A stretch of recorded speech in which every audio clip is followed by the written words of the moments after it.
Blind Tycoon's unforgettable gift to his bride turns into a global sensation. The dim light of the grand ballroom was reflected in the intricate patterns of the crystal chandelier above. Guests murmured in hushed tones, their conversations trailing off as he entered. There he was, Alexander Langston, the enigmatic blind tycoon whose business acumen had turned a struggling empire into a global juggernaut. Tonight, however, the focus wasn't on his remarkable career, it was on the small velvet box he held tightly in his hand. At the far end of the room stood Eleanor, his bride, her eyes searching for his as though she could see his love emanating despite his inability to meet her gaze. Alexander's deep voice carried through the silent room. "Eleanor, this is my gift to you." He extended the box, his fingers trembling.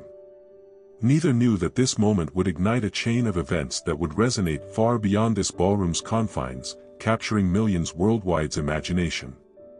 Little did they know, the gift was a secret that would forever change their lives, and the world.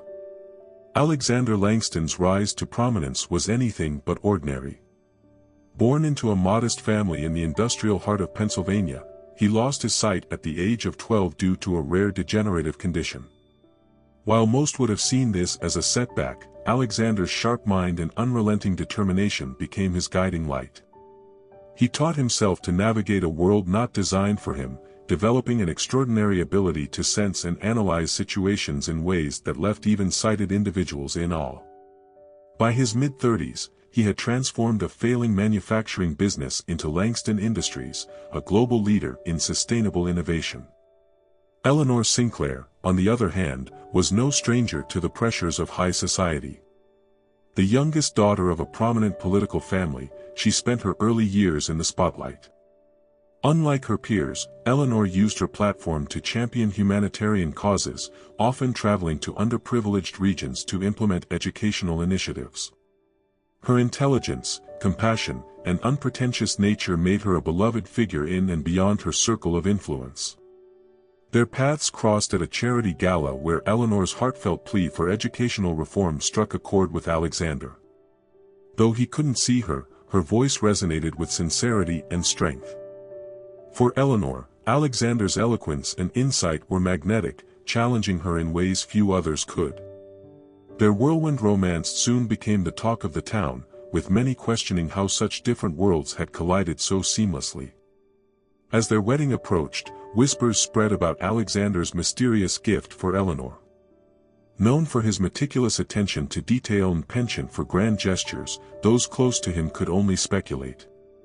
For Alexander, however, the gift wasn't just a symbol of his love, it was a manifestation of his belief in Eleanor's vision for a better world. Yet, what he intended as a deeply personal offering would soon capture the fascination of millions. The grand ballroom was alive with anticipation. The opulent venue was abuzz with murmurs, and each guest craned their neck to catch a glimpse of Alexander Langston and Eleanor Sinclair. The couple stood at the center of attention, and their love story had captivated the public's imagination. While many admired Alexander's success and resilience, others whispered in awe about the enigmatic gift he had promised Eleanor for their wedding night. "Are you ready?" Alexander's voice was low and steady, directed at Eleanor. His hand, firm but trembling slightly, held hers as they stood before the gathering. She smiled softly, her confidence in him unshaken. "Always," she replied, squeezing his hand. With a subtle nod, Alexander raised the small velvet box. The room fell silent, the only sound the faint hum of the chandelier overhead. Guests leaned in, their curiosity palpable.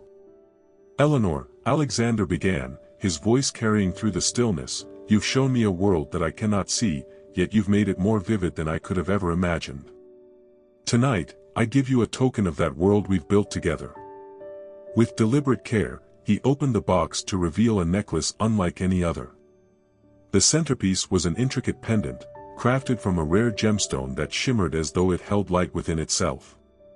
Yet, it wasn't the brilliance of the jewel that caused the audible gasps in the room, it was the intricate design, a miniature globe, etched with astonishing precision to represent every corner of the earth. "It's beautiful," Eleanor whispered, her voice barely audible but thick with emotion. She reached out to touch it, marveling at the craftsmanship. "There's more," Alexander said, a hint of mischief in his smile. He pressed a concealed button on the pendant. The globe gently unfolded, revealing tiny compartments inside, each containing a written promise. Eleanor's eyes widened as she read the delicate engravings: funding for schools in remote areas, resources for women's empowerment initiatives, and commitments to environmental conservation projects, all causes close to her heart. Eleanor turned to Alexander, tears glistening in her eyes. "You did this for me? For us?" He nodded. "I wanted to give you the world, Eleanor, but more importantly, I wanted to honor the one you're striving to create." The guests erupted into applause, the air electrified by the moment. However, as Eleanor turned the pendant in her hands, a faint engraving at the bottom caught her eye. It read, "A beginning, not an end." She looked up, her heart swelling with love and curiosity. Little did they know, this moment would spark a global movement, one that would transcend their union and inspire countless others to dream of a better future. In the days following the grand unveiling of Alexander's gift, the necklace and its promises became the focal point of conversations around the world. Social media buzzed with hashtags celebrating Eleanor and Alexander's initiative, while news outlets lauded their commitment to creating real change. Yet, amidst the growing frenzy, Alexander and Eleanor found themselves at the heart of something far larger than either had anticipated. "You've stirred the pot, Alex," Eleanor said one morning, her tone a mixture of amusement and concern. They sat in their sunlit conservatory, sipping coffee while newspapers and tablets lay scattered across the table, all featuring headlines about the Langston gift. Alexander smiled, his head tilting slightly as he listened to the rustle of papers. "Is that regret I hear in your voice?" "Never," she replied, reaching across to squeeze his hand. "But you've set a high bar for the rest of our lives." The world's response was overwhelming. Non-profit organizations and activists reached out, eager to align their missions with the initiatives promised in the necklace. Invitations to conferences, speaking engagements, and collaborations flooded their inboxes. Eleanor, ever the pragmatist, embraced the opportunity to amplify their message, while Alexander's sharp business acumen ensured the ventures were sustainable. One such invitation took them to Nairobi, where a local NGO was spearheading a groundbreaking education project. It was their first public appearance since the unveiling, and Eleanor couldn't shake the nerves fluttering in her chest as they stepped off the plane. "Do you think we'll make a difference?" she asked quietly, her gaze sweeping over the unfamiliar cityscape. "We already have," Alexander replied. Though he couldn't see the landscape, his mind was attuned to the changes they were driving. But this is just the beginning. Their visit to Nairobi was transformative.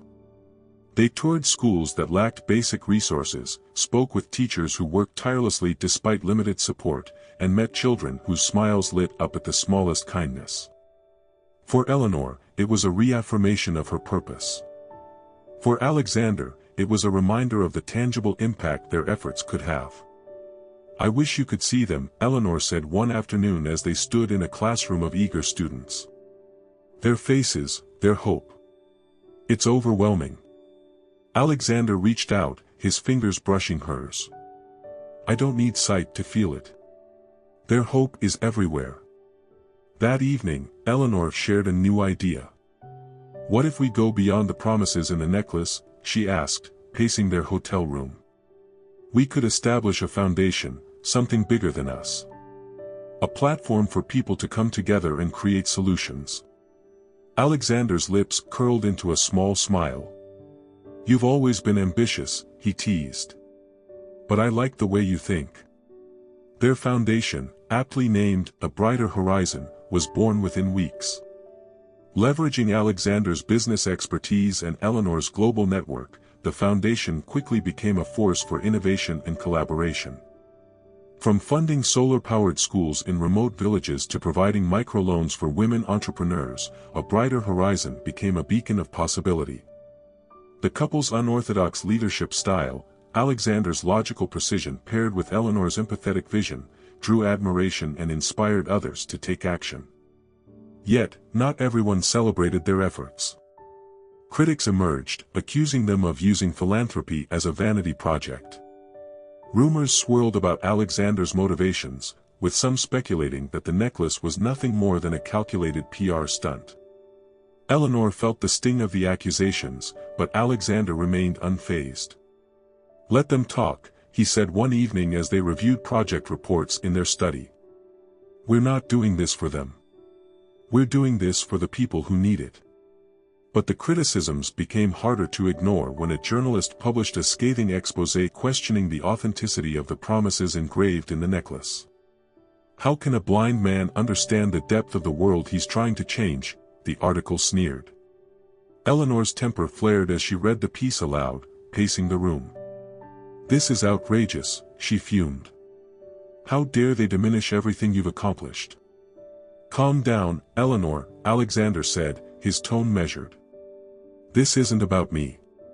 It's about ensuring the work speaks for itself." Determined to silence their critics with results, the couple doubled down on their efforts.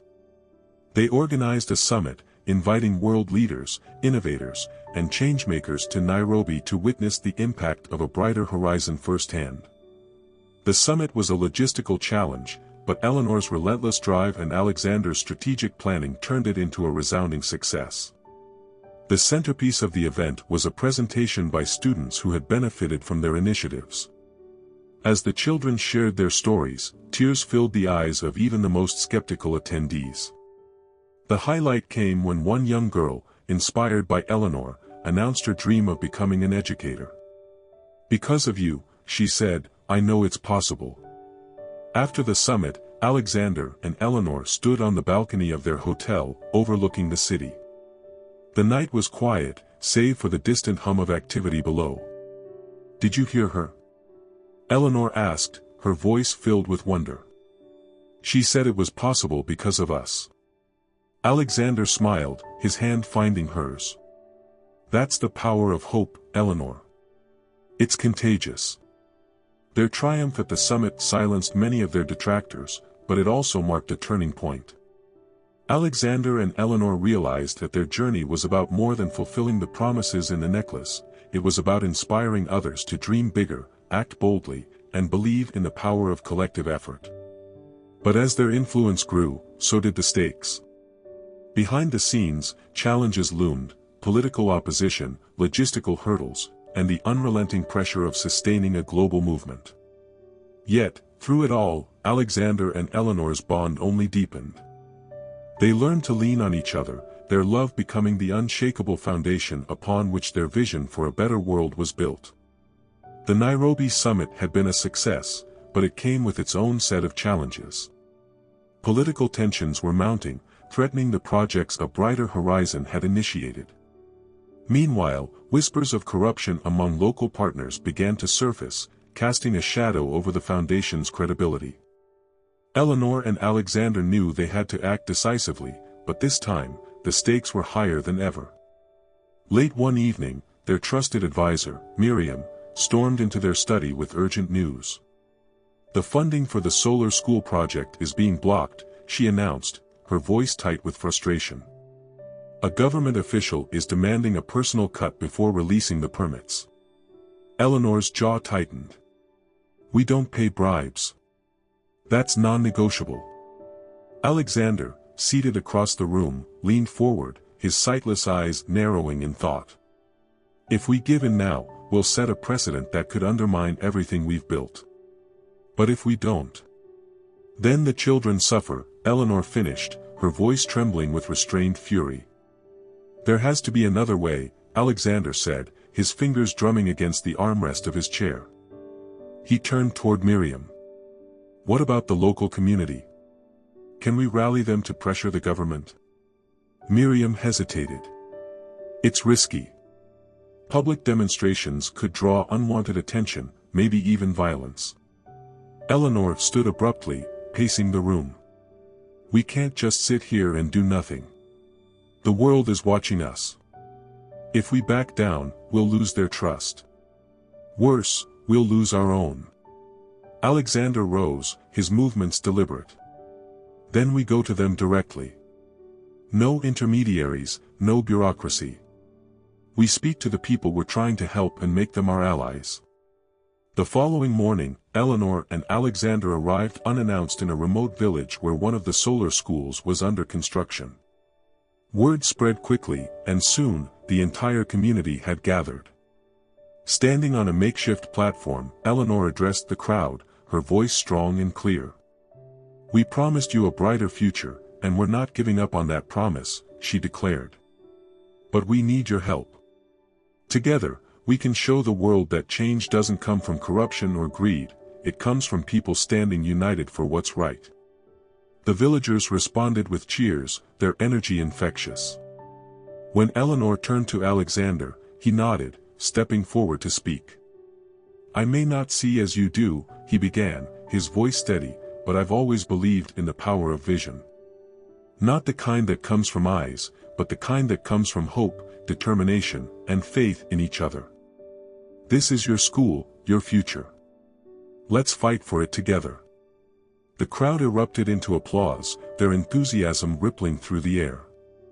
Inspired by the couple's resolve, the villagers began organizing peaceful demonstrations, sharing their stories with local and international media. Within days, their plight became a global headline, drawing pressure from humanitarian groups and foreign governments. Under mounting scrutiny, the official blocking the permits relented. The funding was released, and construction resumed. The solar school was completed ahead of schedule, becoming a symbol of resilience and community power. That evening, as Eleanor and Alexander stood before the newly opened school, the village children running and laughing around them, Eleanor turned to her husband. "You were right," she said softly.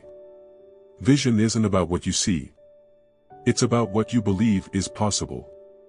Alexander smiled, his hand finding hers. "And together, we've made the impossible real." At that moment, under the glow of solar-powered lights, they knew their fight had only just begun, but for the first time, they felt truly unstoppable.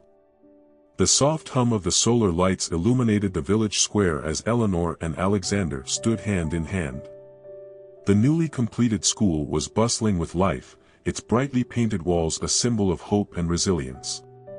Children's laughter echoed through the air as they played beneath the stars, their energy seemingly endless after the inaugural day of classes. Eleanor looked up at Alexander, her heart swelling with pride and gratitude. "We did it," she said softly, her voice filled with awe. Alexander smiled, his face turned toward the sound of the children's laughter. "No," he replied, "they did it. We just gave them the tools." The couple returned to their home a week later, their spirits lifted by the success of the school and the unity it had inspired. Yet, their journey was far from over. The solar school project had set a precedent, drawing attention from communities, governments, and organizations worldwide. Requests for partnerships and expansions poured in, each one a testament to the ripple effect their work had created. Eleanor poured herself into managing a Brighter Horizons growing operations. She worked tirelessly to ensure that every project aligned with their values of sustainability and empowerment. Alexander, on the other hand, focused on strategic planning, using his unparalleled ability to analyze and solve complex challenges. Together, they were an unstoppable force, their shared vision driving them forward. One evening, as they sat in their study reviewing proposals, Eleanor leaned back in her chair and sighed. "It's overwhelming," she admitted, running a hand through her hair. "There's so much to do, and it feels like the more we accomplish, the more people expect from us." Alexander reached for her hand, his touch grounding her. "It's not about meeting expectations," he said gently. "It's about staying true to why we started this journey. If we focus on that, everything else will fall into place." Eleanor nodded, his words easing the weight on her shoulders. "You always know what to say," she said, a small smile playing on her lips. Their work eventually brought them back to Nairobi for the launch of 3 additional solar schools. This time, the event was attended by global leaders, philanthropists, and media from around the world. As Alexander and Eleanor addressed the crowd, they emphasized the importance of community-driven solutions and the need for sustained collaboration. "This isn't just about building schools or funding projects," Eleanor said, her voice resonating with conviction.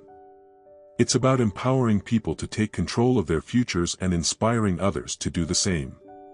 The audience erupted in applause, their enthusiasm a reflection of the impact Alexander and Eleanor's work had made.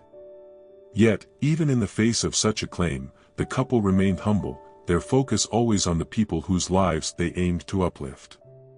Over time, A Brighter Horizon became more than just a foundation, it became a movement. Governments began adopting their sustainable models, corporations rethought their philanthropic strategies, and individuals were inspired to contribute in their own ways. Langston's necklace, the tiny globe that had sparked it all, became a universal symbol of hope and possibility. Despite their growing influence, Alexander and Eleanor made a point to remain grounded.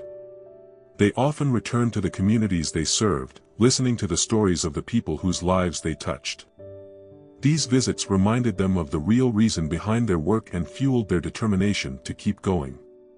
One evening, back in their Nairobi hotel, Eleanor stood on the balcony, looking out over the city's twinkling lights. Alexander joined her, his hand resting on the railing beside hers. "Do you think we've done enough?" Eleanor asked quietly, her eyes fixed on the horizon. Alexander tilted his head toward her, a thoughtful expression on his face. "Enough is a moving target," he said. "But as long as there are people who need help, we'll keep going." Eleanor smiled, leaning her head against his shoulder. "Together?" "Always," Alexander replied. As they stood there, the glow of their shared journey illuminating the path ahead, they knew that their work would never truly be finished. And that was exactly as it should be. In their partnership, they had discovered not only the power to create change but also the boundless potential of love, vision, and unwavering belief in a brighter future.